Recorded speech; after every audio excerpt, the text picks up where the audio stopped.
Então, boa noite.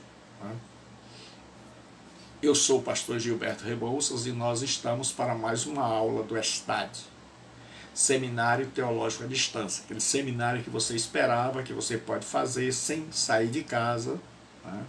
Às terças e quintas, segunda e quarta do mês, ou a qualquer hora pelo meu canal Gilberto Rebouças, tudo minúsculo, lá no YouTube. Então hoje nós vamos continuar estudando as ordenanças da igreja, hoje 30 de março de 2021. Então você pode estar conosco assistindo. Eu queria pedir aos alunos que estudam aqui online ou pelo YouTube, que acompanham, que nos dê um retorno, feedback sobre a maneira que eu estou agora usando para mostrar o material em que a gente está comentando. Então me dê um retorno, se fica melhor assim, mostrando o material, se bem que você já tem o material em mãos, ou se falando e você acompanhando fica melhor. Então nós vamos começar, eu vou mudar agora para o material. Então hoje nós vamos falar da igreja, né? Essa igreja como o templo. Nós já vimos que a igreja ela é considerada, né, o corpo de Cristo, né? Mas agora ela vai ser considerada o templo de Deus. Então, agora nós vamos ter a igreja como o templo de Deus, certo?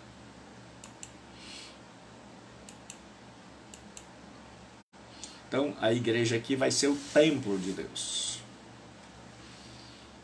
Senhor nosso Deus e nosso Pai, nós vamos falar sobre a Tua palavra, e isso é muito importante para nós. Então, nós pedimos que o Senhor nos ajude, nos ensine através da Sua santa palavra, e que nos abençoe para a Tua glória e para o Teu louvor.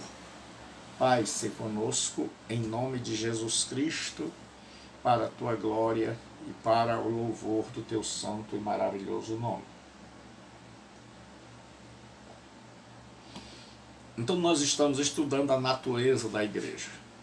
Nós já vimos em cima sobre o assunto da igreja como corpo de Cristo.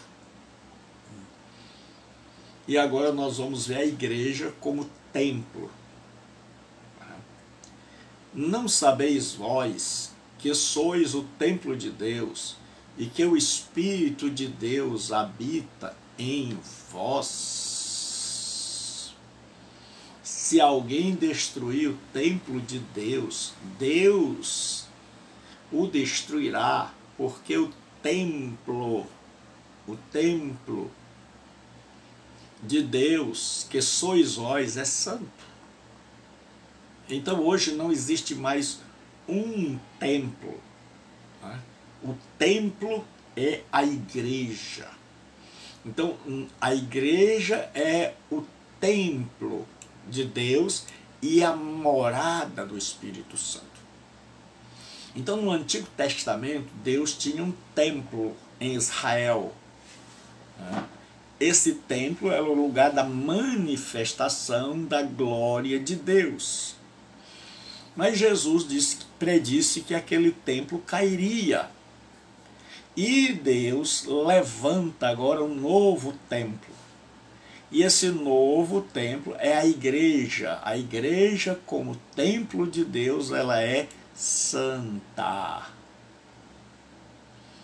Então agora não é mais um edifício, não é mais uma estrutura arquitetônica de pedra e cimento, mas a igreja do Deus vivo, o templo de Deus, é a igreja. E ele diz, não sabeis vós, falando aos coríntios, que sois o templo de Deus? Então nós é que somos o templo de Deus, e que o Espírito de Deus habita em vós? Então nós somos a morada do Espírito Santo. Se alguém destruir o templo de Deus, Deus o destruirá. Porque o templo de Deus, que sois vós, é santo. Então, nós somos agora o templo de Deus. A igreja é o templo de Deus. A igreja, como templo de Deus, é dele propriedade. É dele propriedade. A igreja não é minha. A igreja não é de nenhum apóstolo. A igreja tem um dono, que é Deus. Ou não sabeis que o nosso corpo é o templo do Espírito Santo, que habita em vós, proveniente de Deus, e que não sois de vós mesmos. Veja, e que não sois de vós mesmos. Então, como templo agora, a igreja pertence a Deus. Ou não sabeis que o nosso corpo é o templo do Espírito Santo, que habita em nós, proveniente de Deus, e que não sois de vós mesmos. Então a igreja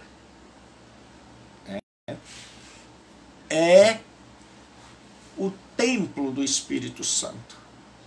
E nós agora não somos mais os donos nem de nós mesmos. Nós somos agora propriedade de Deus.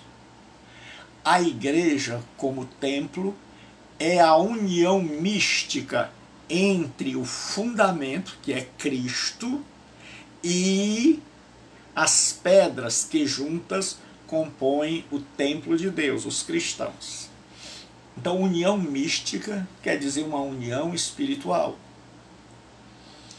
Então, Pedro vai nos dizer assim: e chegando-vos para ele que é em Cristo, chegando-vos para ele, a pedra viva, reprovada, na verdade, pelos homens.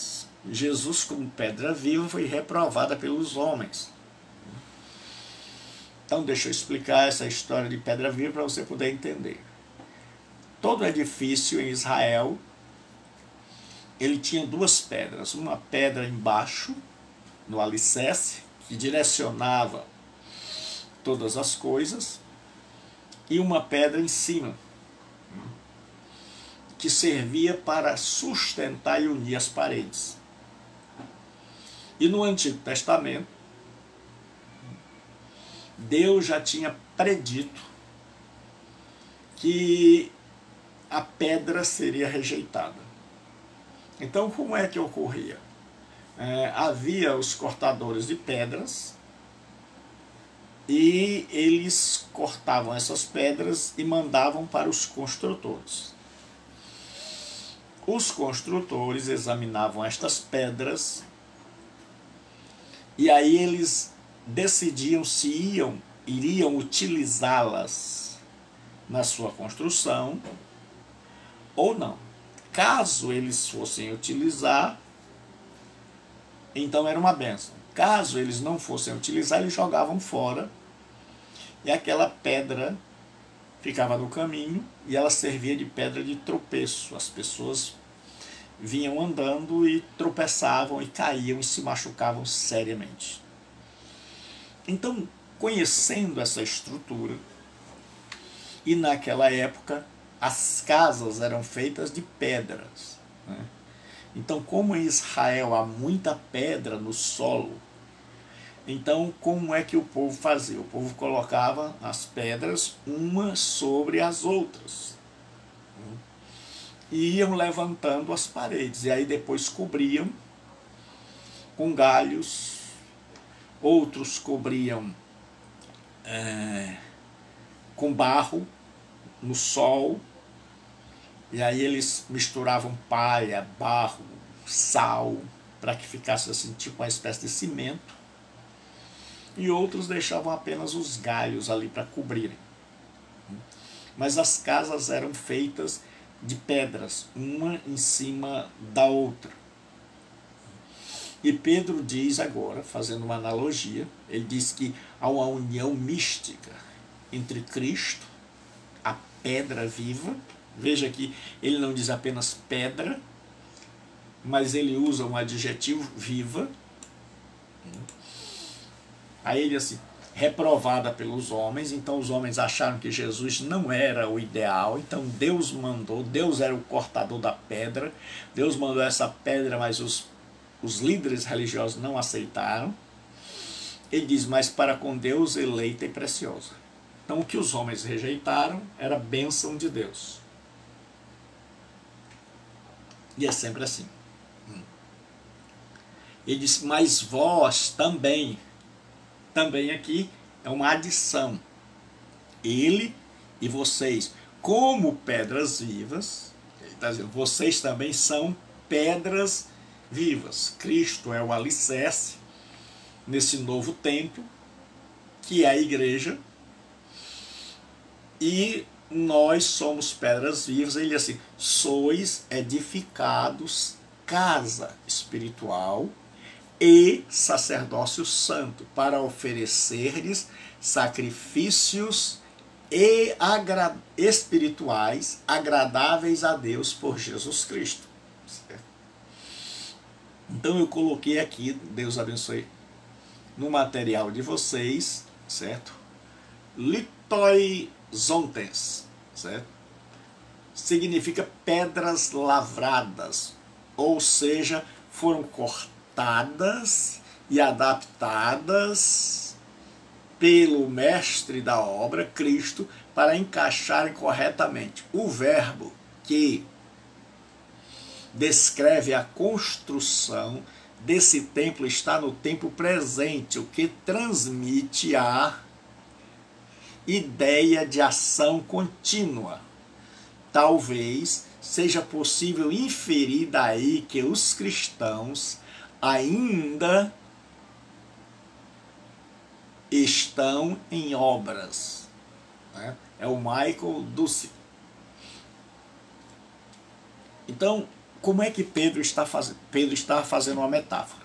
Ele diz, olha, tem uma casa, nesta casa, neste prédio, tem uma pedra fundamental, e sobre esta pedra são colocadas outras pedras. Aí ele diz, chegando-vos para ele, pedra viva. Então Jesus é a pedra viva, a pedra fundamental. E sobre ele, vós também como pedras vivas. Então Pedro está nos dizendo o seguinte, que existe uma união como templo, a igreja como templo é a união entre Cristo, que é o fundamento, e as pedras que juntas compõem o templo, os cristãos. Então o que Pedro está dizendo? Pedro está nos dizendo o seguinte, que Jerusalém caiu, porque os cristãos ficavam assim. No ano 70, Jerusalém foi destruída pelos romanos e o templo foi destruído. E aí o povo ficava, e agora? É como muitos de hoje, né? Não podem ir aos templos e aí não sabem o que fazer, não sabem orar em casa, não sabem ler a Bíblia em casa, não sabem estudar em casa, não sabem adorar em casa. Tem muita gente que só quer aula presencial, não quer uma aula como vocês estão tendo, porque ele quer estar num lugar que ele considera sagrado. E aí os escritores do Novo Testamento vêm para corrigirem esta ideia. E Pedro diz que Jesus é a pedra viva, que é a pedra fundamental, e sobre ele Deus está edificando um templo. E esse templo é constituído de outras pedras que sobre Jesus estão sendo colocadas, que são os cristãos. E ele diz que agora, como pedras vivas, nós somos, certo? Como pedras vivas, né?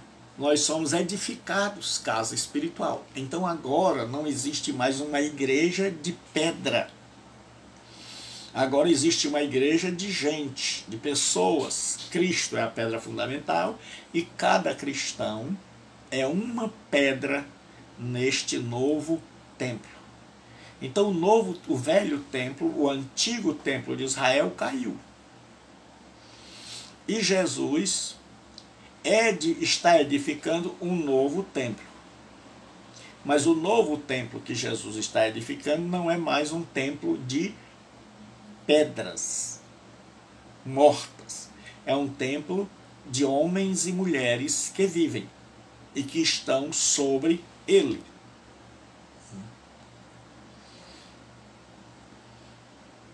A doutrina da igreja como templo, a igreja como templo é a habitação de Deus no Espírito.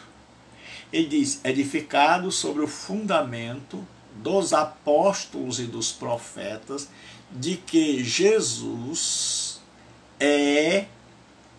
Cristo é a principal pedra da esquina. Então, se você não ouviu o que eu disse sobre pedra da esquina, se você chegou depois, sugiro que você veja, tá? Depois com calma. No qual também vós juntamente sois edificados para a morada de Deus no Espírito. Então Deus mora na sua igreja através do seu Espírito. Jesus disse, eu e o Pai o amaremos, se alguém me ama, guarda os meus mandamentos, eu e o Pai o amaremos, viremos a ele e faremos nele morada. Como é que se cumpre isso? Ele diz que nós somos a morada de Deus no Espírito. Então, o Pai e o Filho moram em nós através da pessoa santa, maravilhosa do Espírito Santo. Então, a igreja não é o prédio. A igreja é o povo. Então nós temos que cuidar mais do povo e menos do prédio. Porque o prédio abriga a igreja. O prédio é importante, sim, tem seu valor. O prédio é um lugar que a gente orou por ele. O prédio é um lugar onde o povo de Deus se reúne. O prédio nos protege da chuva, proporciona todo o ambiente. Mas o prédio não é a igreja. Nós não podemos tentar enfeitar o prédio, fazer um prédio de mármore, vitrais, vidraças, gastar muito dinheiro num prédio e esquecer da verdadeira igreja, que é o povo. Porque eu tenho visto nesse meu tempo de pastor, eu estou com 57 anos, desde os 20, eu tenho visto que quando a gente vai fazer templo, o povo se anima, né? Mas a gente não tem o mesmo ânimo para ajudar o irmão necessitado. Então, o irmão necessitado é a igreja. É este que deveria ser ajudado. E eu ainda vejo a incoerência. Quantas vezes as pessoas pregam? Eles estão pregando nos púlpitos e dizem, vejam isso aqui, vejam este salão vai ficar quando Jesus vier. Esse salão pode ser usado pelo anticristo. E eles dizem até brincando, nós não estamos nem aí, o anticristo pode fazer daqui uma boate, pode fazer daqui o que quiser, nós já estaremos longe. Mas, entretanto, contudo, todavia, eles investem tanto nesse templo, eles gastam tanto. Quando um pastor novo chega geralmente num templo, numa igreja, ao invés de ele olhar para o povo, ele olha para o prédio, e ele quer aumentar o prédio, ele quer rebocar, ele quer pintar, ele quer colocar vidro, ele quer colocar isso. Por quê? Porque a nossa ênfase ainda é de que a igreja é o prédio e não o povo. Porque no dia que nós mudarmos essa ênfase, aí a situação da igreja vai mudar. No dia que nós deixarmos de acreditar que o prédio é a igreja e passarmos a acreditar verdadeiramente que a igreja é o povo, então nós vamos investir nas pessoas que estão necessitadas, nós vamos investir na educação cristã, nós vamos investir no ensino da palavra de Deus, nós vamos investir na comunhão entre os crentes, e a igreja vai ser completamente mudada. A terceira figura que o apóstolo Paulo usa para nos ensinar sobre a igreja é a noiva. E eu queria pedir a vocês, como eu tenho sempre pedido, que vocês me deem. Já pedi da outra aula, mas ninguém me respondeu. Se assim fica melhor, se mostrando ou se eu comentando, e você aí com o seu material, qual a maneira que fica melhor para você. Então eu gostaria que depois você deixasse lá no grupo seu comentário, ou aqui embaixo, como fica melhor, se assim você vendo, ou se eu falando, explicando aqui e lendo os textos. Porque para mim, você me vendo aqui fica bem mais fácil, porque eu não tenho que ter tanto trabalho mexendo aqui o celular. Então a igreja é o corpo de Cristo, então ela é comparada a um corpo, e ela é o templo do Espírito Santo. Mas ela também é a noiva. A igreja como noiva foi purificada por Cristo. Então no Antigo Testamento e nos dias de Jesus, a noiva tinha que ser pura. Ninguém casava com uma mulher que não fosse virgem, pura. Então, quando a Bíblia vai comparar a igreja a uma noiva, ela vai falar da pureza dessa noiva. Então, Paulo começa a falar de marido e mulher, e depois ele muda o assunto. Obrigado, Luciano. Maridos, amai vossa mulher, como também Cristo amou a igreja e a si mesmo se entregou por ela, para que a santificasse. Então veja que ele começou falando sobre marido e mulher, e agora ele está falando de Cristo e da igreja. Então cuidado, que muita gente confunde. Para que a santificasse quem? A igreja, tendo-a purificado por meio da lavagem de água pela palavra, para apresentar a si mesmo igreja gloriosa, sem mácula, nem ruga, nem coisa semelhante, porém santa e sem defeito. Então, eu já falei em alguns casamentos, e muitas vezes quando eu vou ouvir pessoas celebrando casamento, muitas vezes as pessoas pegam esse texto, né, e eles interpretam errado. Então Paulo começa falando aqui sobre marido e mulher, aqui, e aí ele começa a falar que, como exemplo, Cristo e a igreja. Então essa igreja foi purificada por Jesus Cristo. Então agora é o Espírito Santo. Naquela época o casamento era assim: a pessoa fazia um contrato de casamento, o pai da noiva com o pai do noivo, e o pai da noiva ficava com a responsabilidade de cuidar da reputação, de cuidar da pureza dessa moça, para quando ela casasse, o marido a encontrasse virgem, pura, santa, imaculada. Então Paulo diz que ele está agindo como um pai, que está cuidando da igreja, e que essa igreja vai ser apresentada a Cristo, e ele quer que essa igreja seja apresentada sem mancha, sem ruga, sem mácula, porém santa e sem defeito. Então esta igreja foi purificada e ela está passando por um processo de transformação. Então o Espírito Santo está agindo na igreja para transformar essa igreja, e quando Jesus vier nós seremos sem máculas.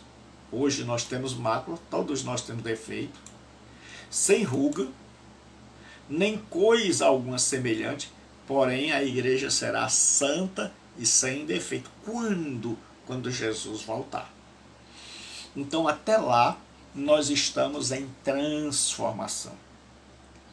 Então eu e você não podemos nos acomodar com o cristianismo que nós temos.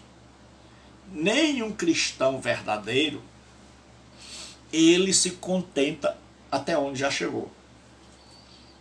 Ele alegra-se por estar amadurecendo, por estar sendo transformado, mas ele olha para a sua vida e percebe que ainda há muita mudança a ser realizada pelo Espírito Santo.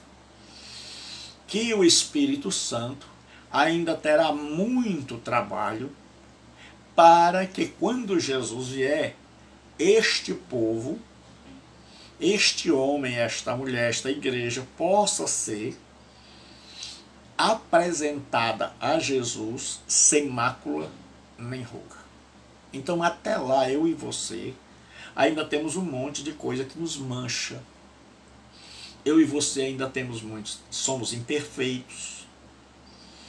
Mas esse Jesus, que já nos purificou da culpa pelo seu sangue, está nos transformando pelo Espírito, assim como o pai tinha que cuidar da filha para no dia do casamento ela não o envergonhar. Então Paulo se achava como um pai. E por isso nós temos que seguir a doutrina dos apóstolos. Então a igreja como noiva está sendo guardada para o noivo. Então deixa-me explicar mais uma vez. Então na Palestina, quem realizava o casamento não era um rapaz ou uma moça como hoje fazem. O pai nem sequer sabe. Na Palestina, dos dias de Jesus, quem realizava o casamento era o pai da noiva e o pai do noivo.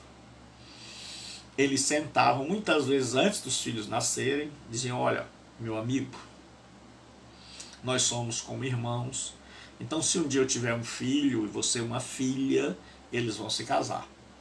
Outras vezes não, ele já, um tinha um filho, outro tinha uma filha, e aí eles faziam um contrato: olha, nós vamos casar este rapaz com a tua moça. E aí havia o noivado, uma cerimônia, e nesse noivado havia um contrato. E a partir daquele contrato, os dois já eram considerados casados. Só que aí o pai da noiva vinha, o pai do noivo, a mãe, a família da noiva estava ali, eles faziam aquele acerto. E aí pronto, o noivado estava estabelecido. E o noivado na Palestina era semelhante ao casamento. Então ele ia embora com a família, mas o noivado já estava ratificado, confirmado, tudo acertado. Então, a partir dali, aquela noiva já tinha um compromisso. Ela já estava casada, tanto que se o noivo morresse, ela era tida como viúva. Mas ele ficava mais ou menos um ano. O noivado durava mais ou menos um ano. Então, só depois de mais ou menos um ano é que o noivo vinha para fazer o casamento, as núpcias. Mas durante aquele período de um ano ou mais, o pai da noiva era o responsável por cuidar da noiva. Então, o pai da noiva tinha que vigiá-la direto, tinha que ensiná-la, educá-la, para que ela se tornasse uma esposa especial. Então, Paulo, pensando e vivendo nesse contexto, ele diz: porque zelo por vós com zelo de Deus. Aqui ele está falando a linguagem de um pai. Visto que vos tenho preparado para vos apresentar como virgem pura a um só esposo. Então Paulo está falando uma linguagem que o mundo da época compreendia. O grande problema na Escritura é que eu e você vivemos 2000 anos depois, onde o menino e a menina resolvem casar, não avisam o pai, onde quem escolhe são os noivos, onde a pessoa escolhe com quem casa. Mas quando a gente começa a compreender como era a época, aí Paulo agora quando escreve está todo mundo sabendo. Então Paulo está agindo como um pai, preparando essa virgem, que é a igreja, pura, para apresentar a um só esposo, que é Cristo. Mas Paulo tem um temor, como qualquer pai. Ele diz: mas receio que, assim como a serpente enganou Eva com a sua astúcia, assim também seja corrompida a vossa mente e se aparte da simplicidade e pureza devida a Cristo. Então Paulo tinha um temor, Paulo tinha um receio. Ele dizia: olha, Eva era uma mulher pura, uma mulher santa, e ela estragou a vida, a serpente estragou a vida de Eva e a de Adão. E ele disse: assim como um pai, eu estou cuidando da igreja para apresentá-la a um noivo, que é Cristo. Mas eu receio que, assim, da mesma forma como a serpente enganou a Eva, Paulo tinha o temor de que aquela igreja de Corinto fosse seduzida pelo diabo, fosse enganada pelo diabo. Com a sua astúcia, Paulo não brincava com a astúcia do diabo. Ele sabia que o diabo era muito esperto, muito inteligente, tinha várias maneiras de atacar a igreja. Ele disse: assim também seja corrompida a vossa mente. Então, se existe uma coisa que pode acabar com uma igreja, é ela se corromper na sua maneira de entender o evangelho. Então, um dos grandes temores de Paulo era esse. Paulo estava dizendo: olha, vocês estão seguindo a Cristo, mas tem muitos falsos profetas.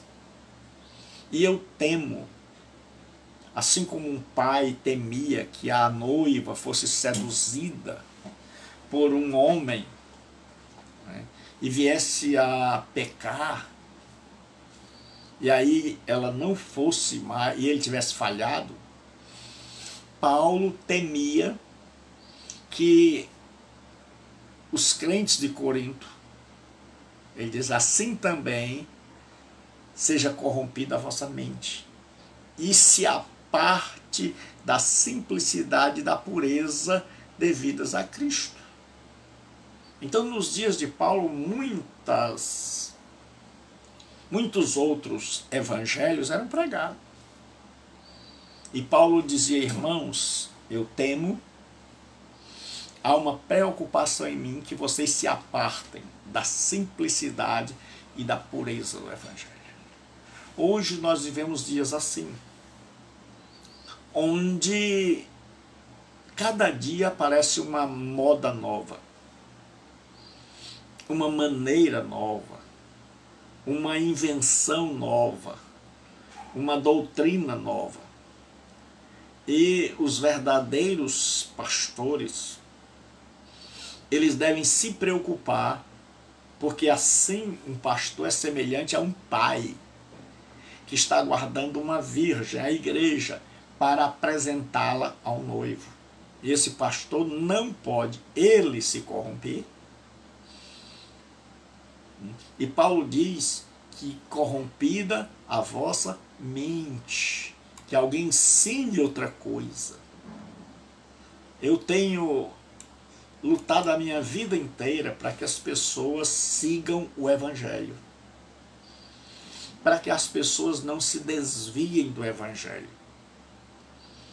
Porque hoje há muitos crentes. Hoje, para onde você olha, você vê igrejas. Você vê pessoas dizendo que são cristãs. Mas muita gente já foi corrompido. Muita gente já teve a sua mente corrompida.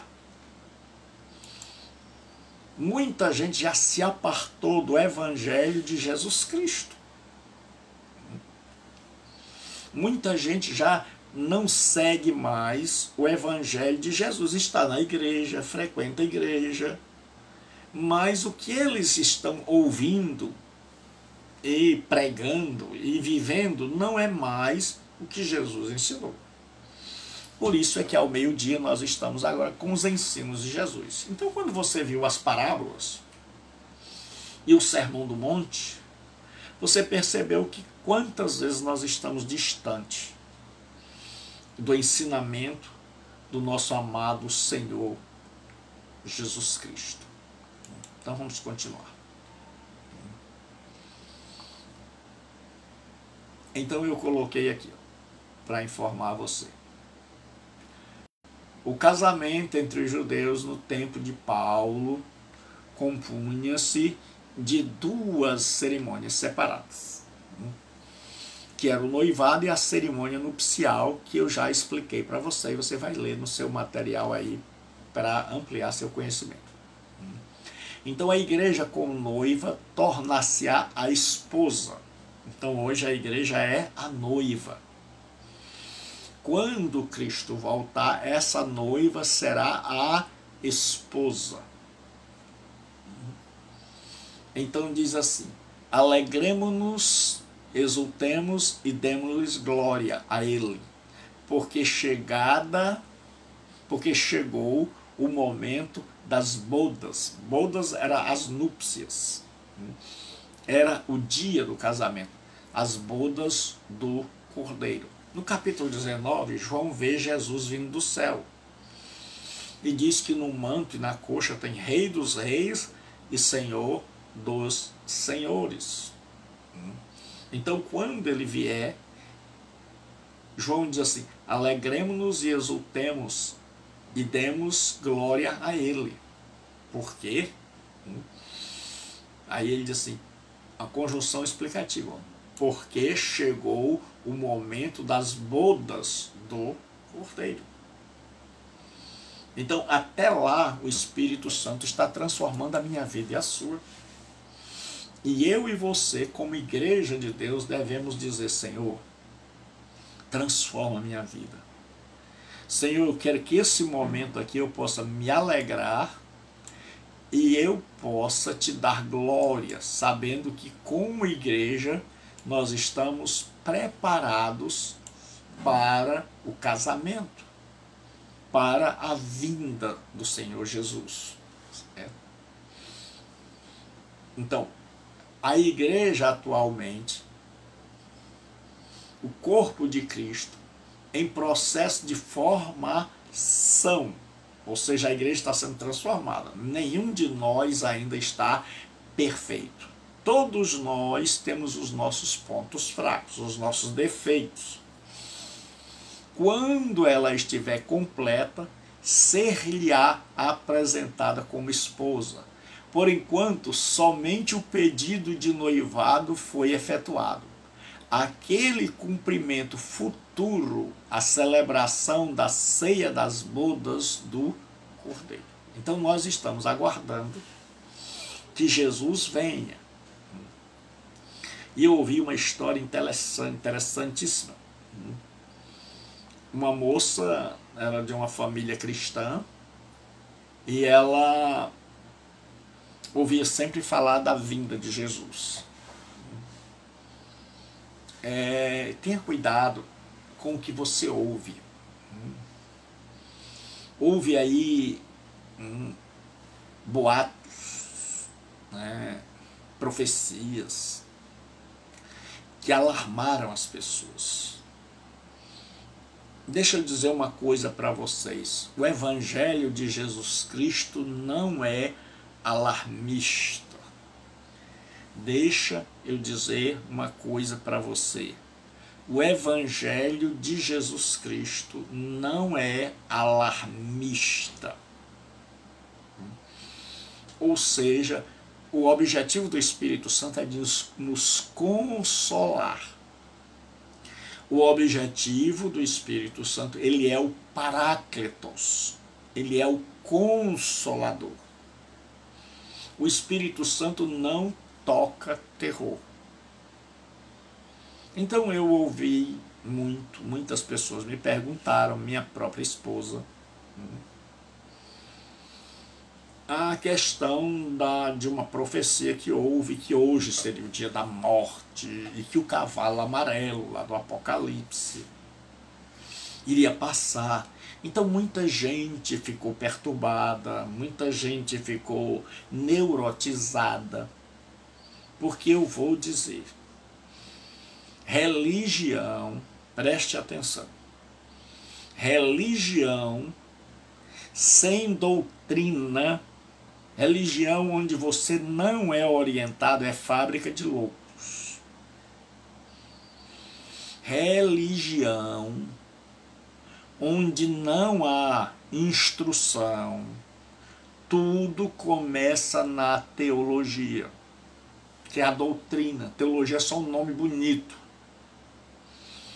Tudo começa na teologia. Então, quando você estuda a palavra de Deus, você sabe se conduzir.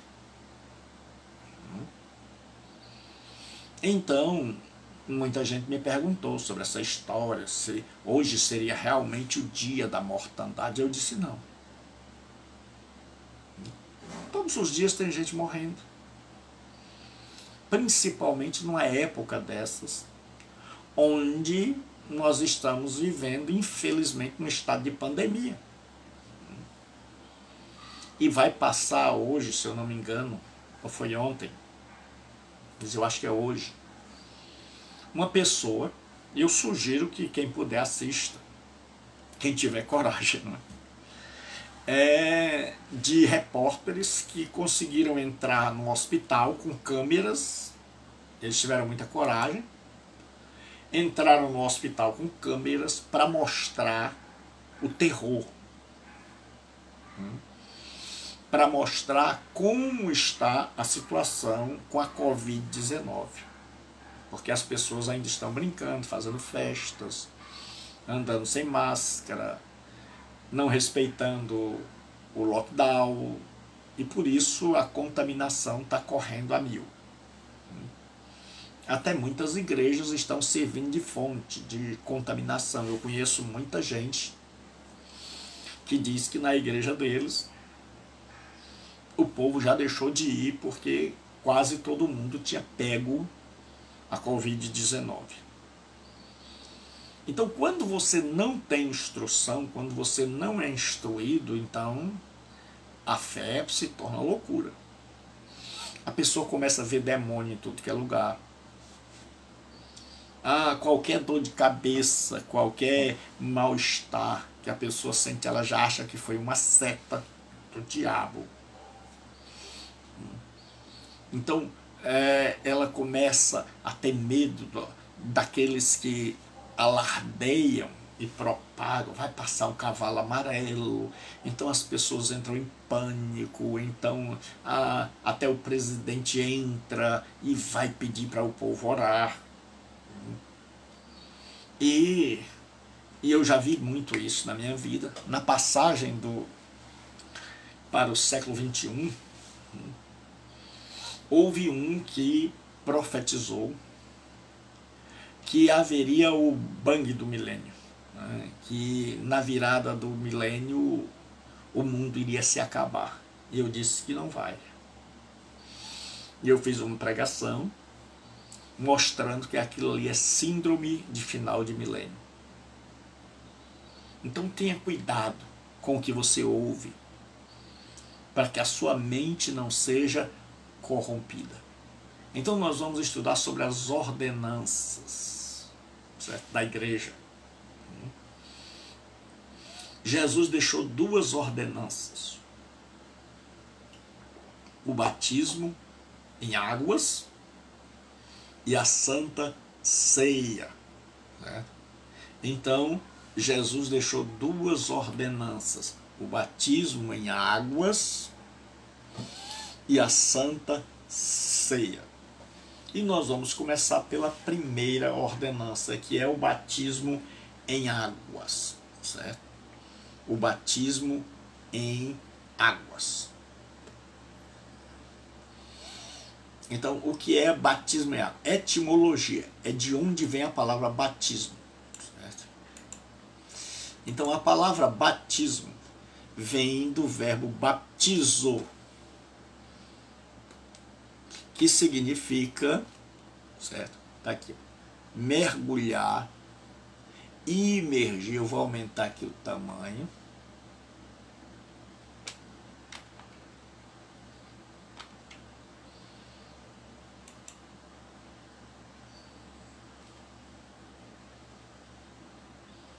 Não, você tem que diminuir mesmo. Então eu vou tentar botar bem perto para que você possa ver. Então, batismo significa mergulhar, imergir, limpar ou purificar por meio de lavagem, administrar o rito do batismo, batizar. Já eu peguei aqui o léxico do Novo Testamento grego do William. E agora eu peguei outra, porque você vai ver que eu uso várias fontes. O grande problema, irmãos, é que muita gente quer ensinar a palavra de Deus, mas não quer gastar tempo lendo vários livros, pesquisando, estudando, compreendendo, e para isso você tem que ralar. Para isso você tem que estudar, para isso você tem que ler. Se você vê aí quantos livros eu coloco,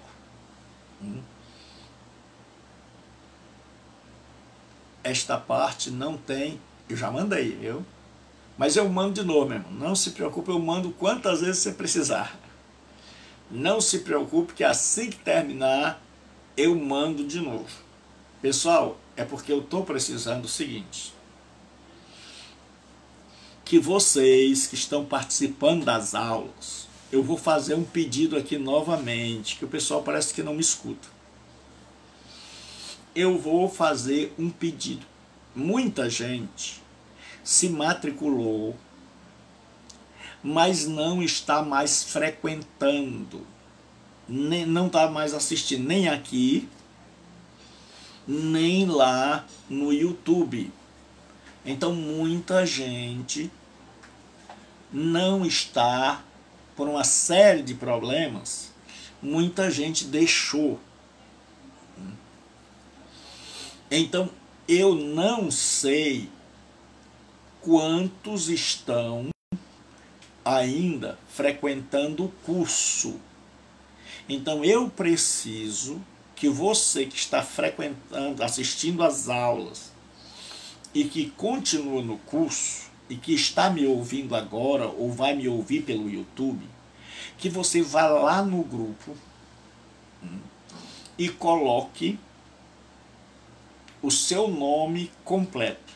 Não precisa nem você dizer para quê. É só você colocar o seu nome completo e dizer: estou participando. Você coloca o seu nome completo, Ana Mara Fulano de Tal da Silva, e coloca assim: estou participando. Por quê? Porque a partir de agora eu só vou mandar o material para quem está participando. Então, se você deseja receber o material de aula, porque dentro de pouco tempo nós vamos fechar, nós vamos transmitir as aulas pelo Google Meet. Então, estas aulas só terá acesso àqueles que estão matriculados, certo?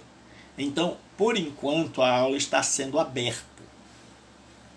Mas eu só vou mandar o material para aqueles que colocarem o seu nome lá no grupo, certo? E disserem: nós estamos frequentando, certo? Porque não é justo, a pessoa saiu, eu não tirei ela do grupo, porque eu sou educado, ainda vou tirar, mas eu coloco o material lá, ele pega, e você que está estudando, ele tem o mesmo direito que você, não dá. Isso é injusto. Então, o que nós vamos fazer? Nós vamos fazer igual o seminário do CETAD, lá da Assembleia de Deus.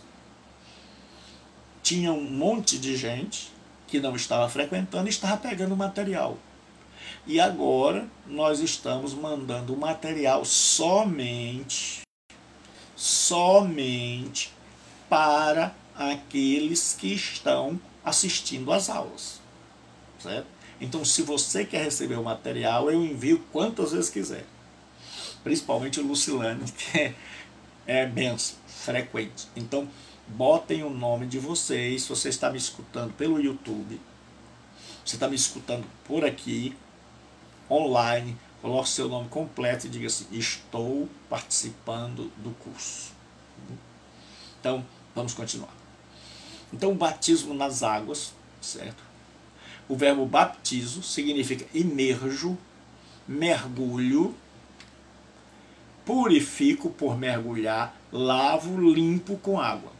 William Carey Taylor. Então você vai ver que todos esses aqui utilizam o verbo baptizo, e esse verbo vai servir, vai ser sempre traduzido por mergulhar, afundar. Aí eu peguei um terceiro dicionário, porque muitas vezes as pessoas ensinam baseados em um livro,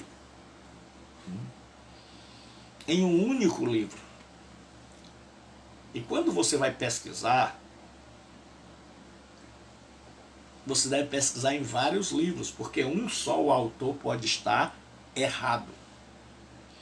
Então, o Strong, no seu léxico de hebraico, aramaico e grego, ele diz: baptizo, mergulhar repetidamente, imergir, submergir, embarcações afundadas, limpar, mergulhando ou submergindo, lavar, tornar limpo com água, lavar-se, tomar banho. Então, qual é a ideia de batismo? Que nós vimos em 3 léxicos respeitadíssimos. É que o batismo, o verbo baptizo, quer dizer mergulhar, afundar, imergir. Então, agora nós vamos para as definições, certo? Então nós temos aqui a definição. O batismo cristão é a imersão do crente na água como sinal de sua anterior entrada para a comunhão da morte e da ressurreição de Cristo.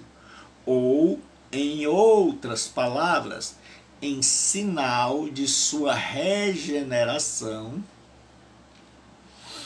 através da sua união com Cristo. Strong Teologia Sistemática. E aí nós vamos pegar outra definição do que é batismo.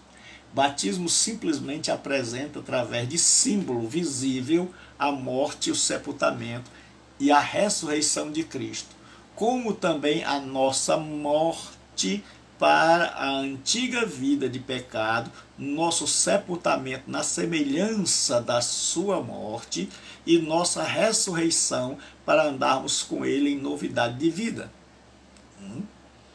Então, qual é a definição de batismo que esses três teólogos fazem? É que no batismo, o batismo vai mostrar que eu e você morremos, assim como Cristo morreu, nós morremos. Assim como Cristo ressuscitou, nós ressuscitamos. Significa que a velha vida foi sepultada e a vida que agora vivemos é uma nova vida. Então o batismo vai apontar para esses dois momentos. Cristo morreu, nós morremos com ele. Cristo ressuscitou, nós ressuscitamos com ele. Por isso não há mais maldição sobre nós. É impossível haver maldição na vida de alguém que já morreu. Na vida de alguém que ressuscitou.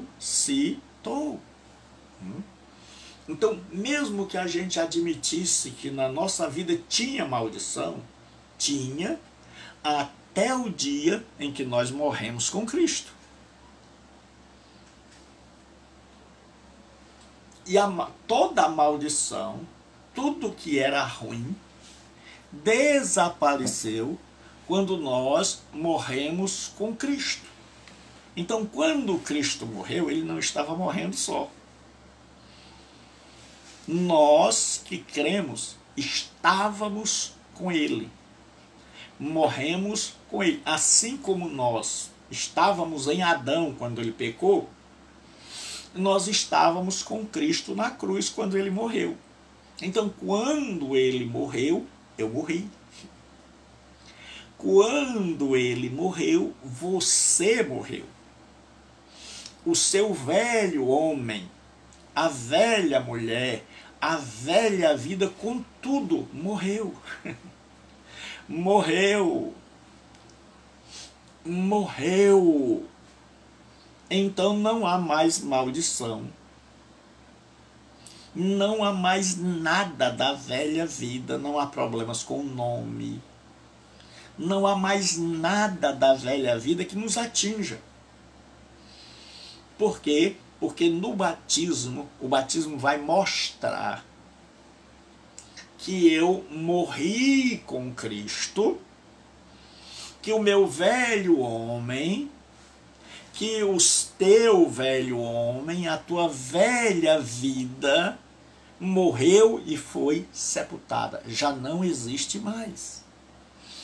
Já não existe mais. Então, o homem que era amaldiçoado, a mulher que tinha maldição na vida, ou a pessoa que tinha se envolvido, feito pactos com o diabo, a pessoa que tinha feito cabeça, feito tudo com o inferno, no dia que ela creu em Jesus Cristo, ela morreu com ele. Boa notícia.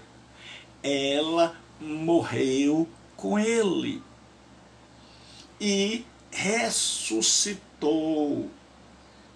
Então, Jesus morreu e ressuscitou.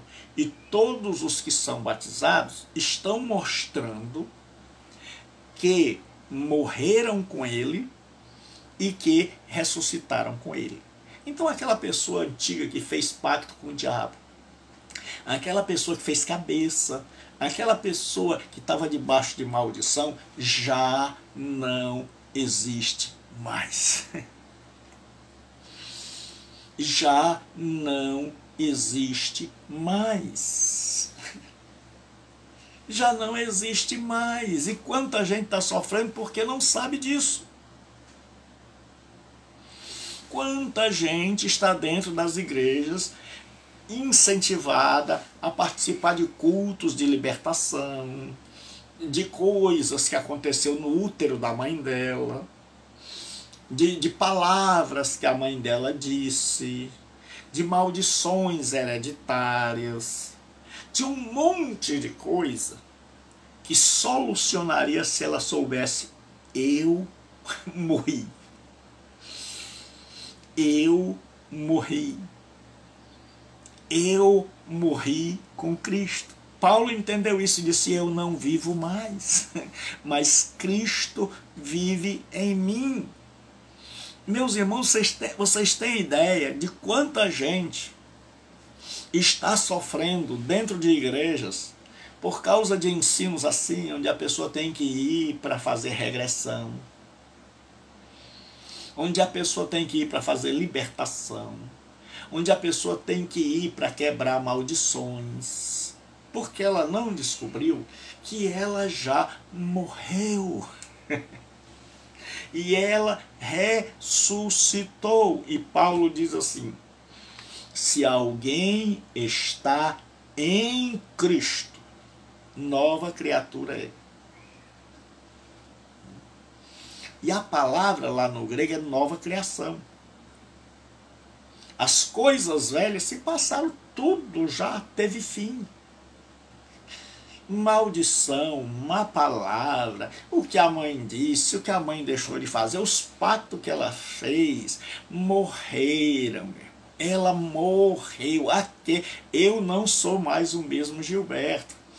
O Lucilane que está aqui não é mais o Lucilane. A irmã Rita não é mais a irmã Rita. A Ana Mara não é mais a Ana Mara. A velha pessoa morreu. Entenda isso, nós morremos. Morremos com Cristo.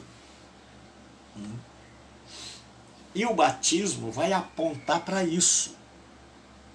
O batismo é para inculcar na minha cabeça e na sua. Primeira lição: vocês morreram com ele. Segunda lição: vocês ressuscitaram com ele.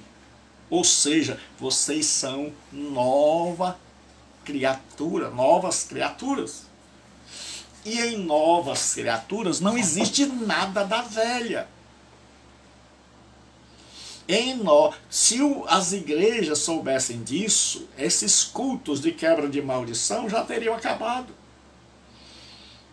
E quanta gente que está sofrendo hoje, que procura a gente dizendo: pastor, eu fiz pacto, pastor, eu frequentei coisas, eu fiz oferendas, pastor, a minha mãe, quando eu ainda estava no ventre, ela me rejeitou. Pastor, o meu pai foi uma pessoa da feitiçaria, da magia negra. Pastor, não é por isso que eu vivo sofrendo. Não. Não. No dia que você descobrir que você morreu com Cristo e ressuscitou com Ele, e que isso é ensinado no batismo, que o batismo existe para nos ensinar estas verdades. Quais? Morremos com Cristo e ressuscitamos com Ele.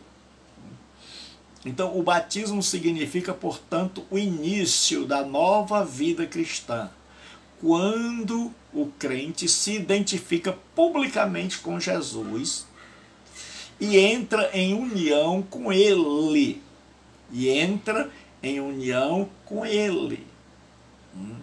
Ser batizado em Cristo quer dizer identificar-se com Cristo na sua morte, morri. Então o Gilberto já morreu, eu morri com Cristo e na sua ressurreição. Então eu estava lá na morte e eu estava na ressurreição. Então você vê que vários teólogos nos mostram isso. Então o que acontece? Agora nós vamos para o significado distinto do termo batismo. Então preste bem atenção antes que batismo significa morte e ressurreição. Agora, o batismo, nós não morremos na hora que vamos nos batizar. Eu ouço muito pessoas ao irem para o tanque ou para o rio para serem batizados dizer, hoje eu vou sepultar o velho homem. Não. Nós morremos no momento em que nós aceitamos a Jesus como nosso Salvador. Naquele momento em que você e eu nos convertemos, ali houve duas coisas. Nós morremos com Cristo e ressuscitamos com Ele. O batismo é um recurso didático que Jesus criou e que outras religiões têm para mostrar isso de forma dramatizada. Para ensinar essas verdades de forma clara.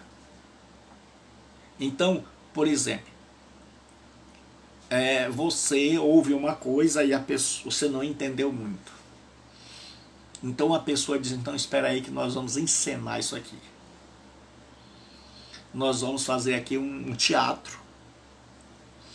E esse teatro vai fazer com que você compreenda, capte, entenda bem. Então, os autores da Bíblia, eles já tinham dito que o batismo é a morte e a ressurreição com Cristo. Então, o que eles fizeram? Eles fizeram o batismo para que o batismo deixe isso bem claro para nós. Então, um apóstolo, os discípulos, Jesus está pregando, as pessoas se arrependiam, criam nele como Messias, pronto. Elas tinham morrido e ressuscitado. E aí elas vinham para Jesus. E Jesus ordenava que elas fossem batizadas, para que elas entendessem, e não só elas, mas o mundo que estava ao redor, entendesse o que havia acabado de ser feito com a conversão daquela pessoa. Então, aquela pessoa entrava na água com um dos discípulos. O discípulo, aquela pessoa que havia se convertido, entrava na água. E aí o discípulo dizia, você crê em Jesus Cristo? Você acabou de converter-se a Jesus Cristo. Você crê que Ele é o seu Messias, não é assim? Sim, creio, realmente. Então o discípulo batizava o novo convertido, afundando baptizo na água. Quando ele afunda na água, as pessoas que estavam vendo e ele que está sendo afundado sabe que aquele afundar simboliza a morte. Simboliza eu morri. E como ele não podia ser enterrado de verdade, ele foi enterrado onde? Na água. Então, quando o Pedro, o João, o Tiago pegavam um novo convertido e mergulhava ele na água, aquele ato de mergulhar mostrava a toda a sociedade que aquela pessoa, ao crer em Cristo, estava morta. e figuradamente estava sendo sepultada. Então não só estava morta, mas estava sepultada. Era isso que o batismo ia ensinar. E quando a pessoa é erguida da água, significa que ela ressuscitou. Então, o afundar tem dois atos. Primeiro, o pastor afunda a pessoa na água. É a morte. Eu morri com Cristo. Então, nós estamos dizendo ao mundo, como se nós estivéssemos dizendo assim, olha pessoal, eu morri e ressuscitei. A pessoa disse, rapaz, não entendi direito ainda. Você dissesse, então, vamos a um batismo, que aí você vai ver agora como é o que eu estou querendo dizer com morte e ressurreição. Aí você fica lá do lado da pessoa e o pastor vai batizar o novo convertido. Quando o pastor afunda, você está vendo aí, ele diz, pai, agora eu entendi. Quer dizer que isso aí é a morte. E você foi sepultado. Fui. E o pastor levantou o rapaz. Isso significa que ele ressuscitou. Então, na hora do batismo, nós não vamos morrer, nem vamos ressuscitar. Na hora do batismo, nós só vamos mostrar de forma dramática o que já aconteceu. É por isso que o batismo não tem valor nenhum, se a pessoa não tiver morrido realmente com Jesus e se ela não tiver ressuscitado. O batismo só tem valor se a pessoa que se converteu tiver morrido com Cristo e ressuscitado com Ele. Aí sim. Aí aquele simbolismo do batismo, aquela dramatização, aí toda a igreja entende, as crianças entendem, o mundo entende, se bem que muita gente até hoje ainda não entendeu. Que o batismo significa que a pessoa morreu com Cristo, por isso ela foi submergida, e ela ressuscitou com Cristo ao levantar-se da água. Então o batismo é para explicar isso, é para deixar isso claro, é para que até uma criança entenda, é para que qualquer ser humano da sociedade saiba, esse homem, esta mulher morreu com Cristo e ressuscitou com Ele. Então espero que essa aula tenha sido uma bênção para você. Se você ainda não é matriculado, faça a sua matrícula. E quem está no curso, coloque seu nome lá no grupo. Se você ainda não é matriculado, porque dentro de pouco tempo nós vamos fechar as aulas. As aulas vão ser transmitidas pelo Google Meet. Então, os irmãos que fazem parte do curso e que estão seguindo por aqui ou pelo YouTube, se você ainda não tem o aplicativo do Google Meet, vá lá na Play Store e lá tem um aplicativo do Google Meet. As aulas ficam fenomenais, certo? Mas só pode entrar, né? O Google Meet é como uma sala de aula de verdade. Então, eu mando um convite para você e você pede permissão para entrar. Quando você clica no link que eu mando, você pede permissão para entrar. E aí o professor, ele dá permissão ou não. Então as aulas serão fechadas. Então você que ainda não se matriculou, mas quer continuar aprendendo, envie para 9203-7604.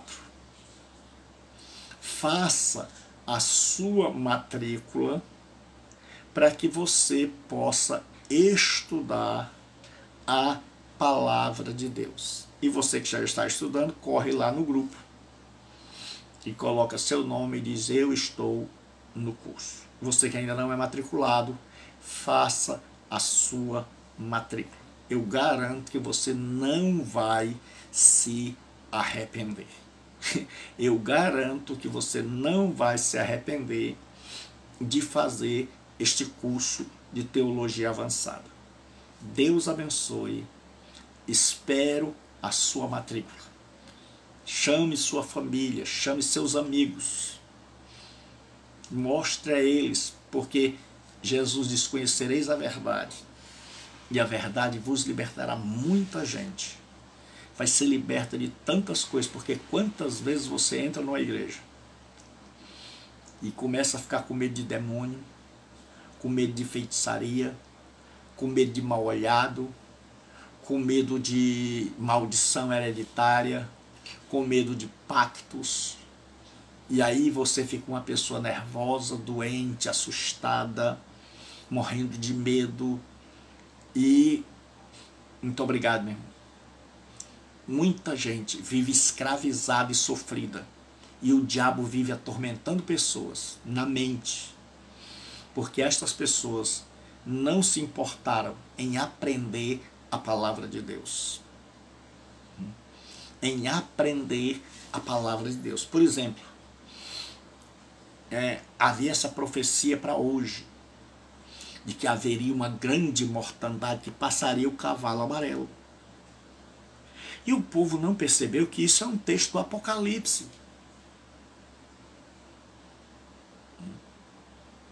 Que isso é um texto do Apocalipse, mas que diz que a mortandade que ia passar não tem poder sobre aqueles que foram lavados com o sangue de Jesus Cristo.